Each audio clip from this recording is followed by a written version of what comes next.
KPCC നേതൃമാറ്റത്തിൽ ഉറച്ച high command. സമ്പൂർണ്ണ പുനഃസംഘടനയെ സുധാകരപക്ഷം എതിർക്കുകയാണ്. K സുധാകരനെ അനുനയിപ്പിക്കാനുള്ള നീക്കത്തിലാണ് ഹൈക്കമാൻഡ്. ഊർജ്ജസ്വലമായ നേതൃത്വം വേണമെന്നാണ് ഹൈക്കമാൻഡിന്റെ നിലപാട്. എതിർപ്പ് അവഗണിച്ച് ആന്റണിയെ തന്നെ പരിഗണിച്ചേക്കുമെന്നാണ് സൂചന. ആവശ്യമെങ്കിൽ ദേശീയ നേതൃത്വം നേതൃമാറ്റം നടപ്പിലാക്കുമെന്നാണ് പ്രതിപക്ഷ നേതാവ് VD സതീശൻ വ്യക്തമാക്കുന്നത്. നമുക്ക് പ്രതികരണങ്ങൾ ഒന്ന് കേട്ടു. അല്ല, ഞങ്ങൾ അങ്ങനെ ഒരു ചർച്ചയും നടക്കുന്നില്ല. ഞങ്ങളൊരു ദേശീയ പാർട്ടിയാണ്. കേരളത്തിൽ ഏതെങ്കിലും തരത്തിലുള്ള പുനഃസംഘടനയോ മറ്റ് കാര്യങ്ങളോ ഉണ്ടെങ്കിൽ കേന്ദ്ര നേതൃത്വം സംസ്ഥാന നേതൃത്വത്തോട് ആലോചിച്ച് വേണ്ട നടപടി സ്വീകരിക്കും. ഇപ്പോൾ ഒരു ചർച്ചയില്ല. അതിൻ്റെ ഭാഗമായിട്ട് ചില പുനഃസംഘടനാ കാര്യങ്ങളൊക്കെ രാജ്യത്തുടനീളം പറഞ്ഞിട്ടുണ്ട്. അത് AICC ഒരു കലണ്ടർ ഉണ്ടാക്കും. അതിൻ്റെ ഭാഗമായി എല്ലാ സംസ്ഥാനത്തും നടക്കുന്നത് പോലെ ആ സമയത്ത് ഇവിടെ നടക്കത്തുള്ളൂ. ഒരു ചർച്ചയില്ല.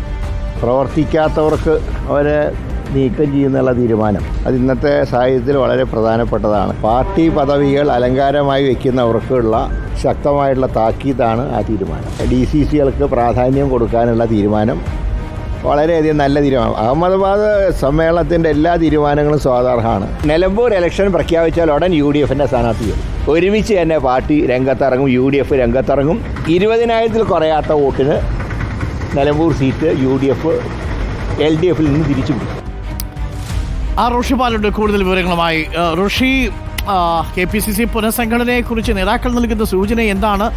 DCC ശക്തിപ്പെടുത്തുമെന്ന് പറയുമ്പോൾ PCCയുടെ പുനഃസംഘടനയും യഥാർത്ഥത്തിൽ ലക്ഷ്യം വയ്ക്കുകയല്ലേ? ആന്റണിയിലേക്കല്ലേ സൂചനകൾ പോകുന്നത്? ഡോക്ടർ അരുൺകുമാർ, തെരഞ്ഞെടുപ്പ് കാലമായതുകൊണ്ട് തന്നെ വൈകാതെ പുനഃസംഘടന പൂർത്തിയാക്കണമെന്ന തീരുമാനം തന്നെയാണ് ഹൈക്കമാൻഡിനുള്ളത്. കാരണം മഹാരാഷ്ട്രയിലാകട്ടെ ബീഹാറിലാകട്ടെ PCC അധ്യക്ഷന്മാരെ മാറ്റി. അതിന് പിന്നാലെ കേരളത്തിലും നേതൃമാറ്റം ലക്ഷ്യമിട്ട് തന്നെയാണ് ഹൈക്കമാൻഡിന്റെ നീക്കങ്ങൾ. നേരത്തെ തന്നെ ദീപാദാസ് മുൻഷി സംസ്ഥാനത്തെ പ്രധാനപ്പെട്ട നേതാക്കളുമായി ആശയവിനിമയം നടത്തി.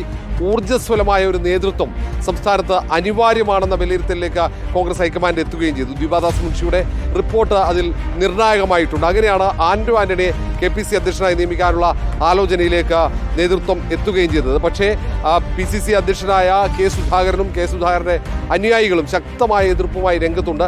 ഒരു സമ്പൂർണ്ണ പുനഃസംഘടന അംഗീകരിക്കാൻ കഴിയില്ലെന്ന നിലപാടിലേക്ക് സുധാകരപക്ഷം എത്തുന്നു.